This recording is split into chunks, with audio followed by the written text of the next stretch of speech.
Winter 2026 started with huge expectations and somehow still managed to surprise everyone. From blockbuster sequels to sleeper hits, here are the 10 anime that defined the season. Number 10. Sentenced to be a Hero. We're all tired of the chosen one narrative, right? Well, so is this show. The premise is bleak in the best way.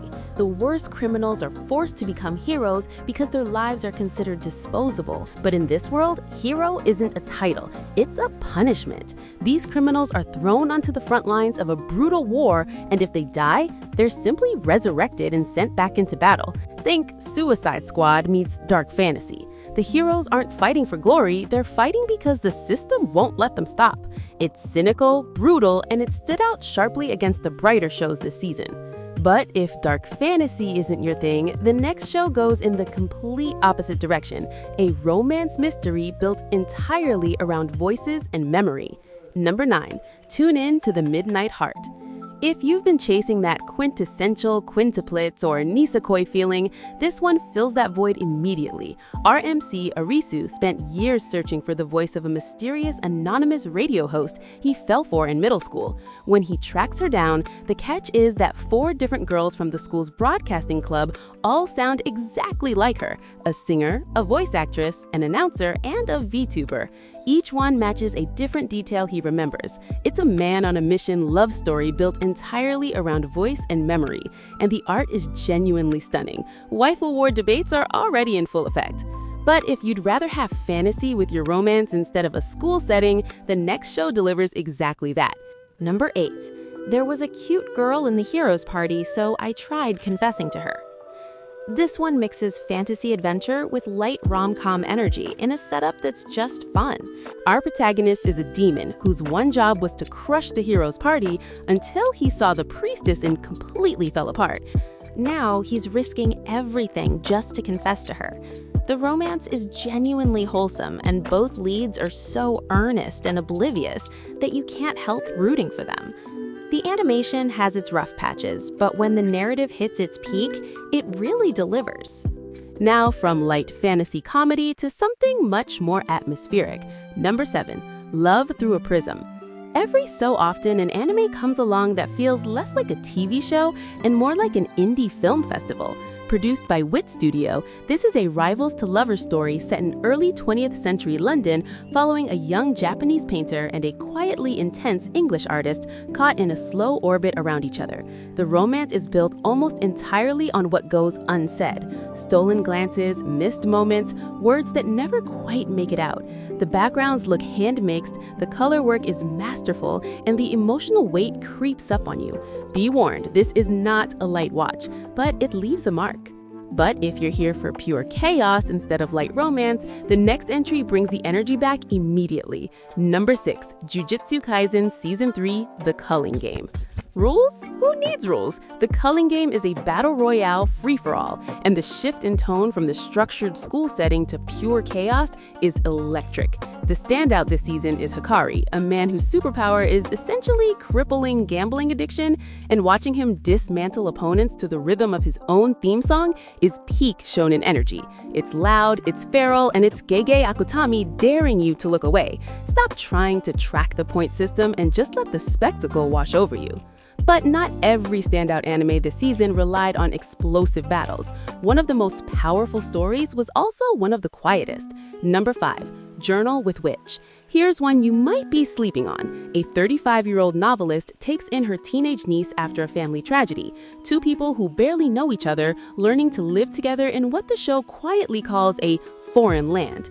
What makes it special is the restraint. Studio Shuka uses negative space, empty hallways, half-eaten meals, long silences to carry the emotional weight, rather than forcing it. It's one of the most realistic portrayals of grief in recent anime memory, and a rare show that treats complicated feelings as valid rather than something to quickly fix. Quietly devastating.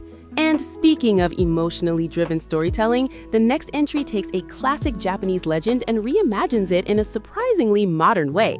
Number 4. Cosmic Princess Kaguya. What looked like a vibrant, sugar-fueled idol anime turned out to be something far more layered. At its center is Iroha, a model student who looks like she has it all together but is barely holding on behind the scenes.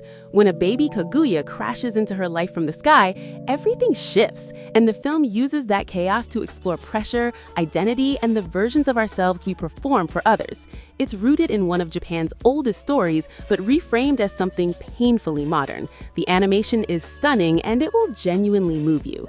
Now, the next entry shifts gears again, from myth-inspired fantasy to something much more character-driven. Number 3. There is no freaking way I'll be your lover. Unless... Next Shine. Watanabe was already a thoughtful exploration of the line between friendship and romance, but this TV special took a significant leap forward.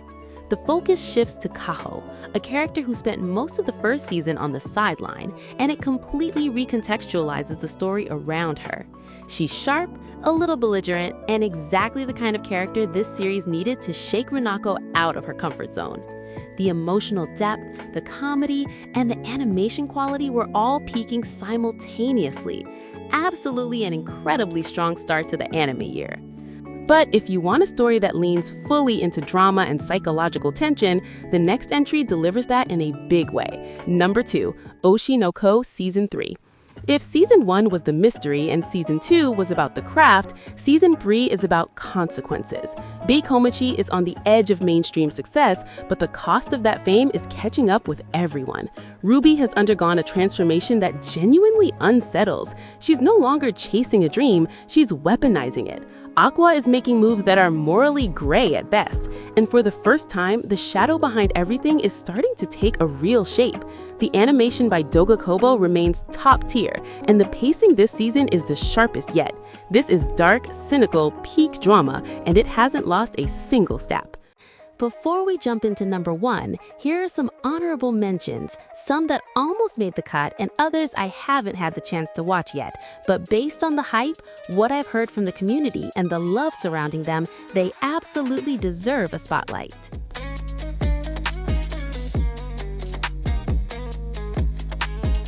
And finally, the anime that defined the season for me. Number 1, Frieren, Beyond Journey's End. Season 2.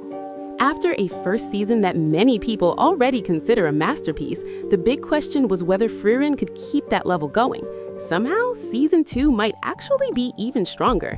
If the first season was about the melancholy of the past, Season 2 feels like a confrontation with the present, and somehow a writing got even tighter. The magic system remains the most understated and tactical in anime, but what makes Frieren irreplaceable is still the quiet moments, a simple conversation that carries the full weight of centuries, the realization that for an elf, a human life is just a flickering candle. It's patient, it's quietly beautiful, and it's arguably the best fantasy writing in anime right now. Season 2 didn't just live up to the hype, it earned its place at the top. Winter 2026 honestly had no business going this hard, but now I'm curious, which anime would be your number 1 this season? And did I miss anything that deserved a spot on the list? Let me know in the comments, and I'll see you in the next video.